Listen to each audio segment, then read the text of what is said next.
Hello everyone! Tara, samahan niyo po ako sa aking menu for today's video. Ayan po yung isda. Ipiprito po natin yan. So, mag-start na tayo gagawa ng ating sauce. So, ayan. Lagay na tayo ng olive oil. Then, nilagay natin yung garlic. So, nag-ano na po ako ng soy sauce, oyster sauce, vinegar, sugar. Yun yung ating sauce na gagawin ngayon. So, igisa muna natin yung garlic. Then, after nyan, ilalagay na natin yung ating minimix na sauce. Ayan.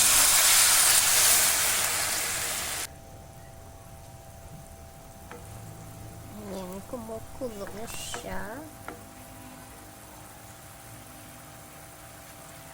After nito, ilagay natin ang spicy na yung sili.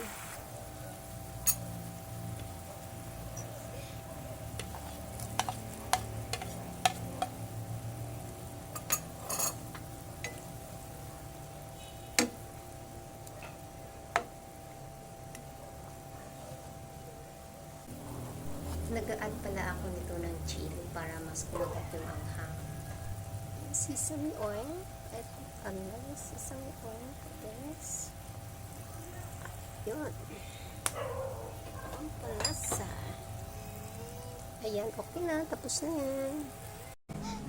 So, ayan po. Ilalagay na natin ang ating sauce niya. Napakasarap niyan. Hindi mo maramdaman masyado yung spicy kasi may vinegar and sugar. So, ayan. Try nyo po yan. Napakayami. Promise. Thailand style po yan siya. Try nyo po. Hindi na ta. Ayun na po siya. Thank you for watching. See you in the next video.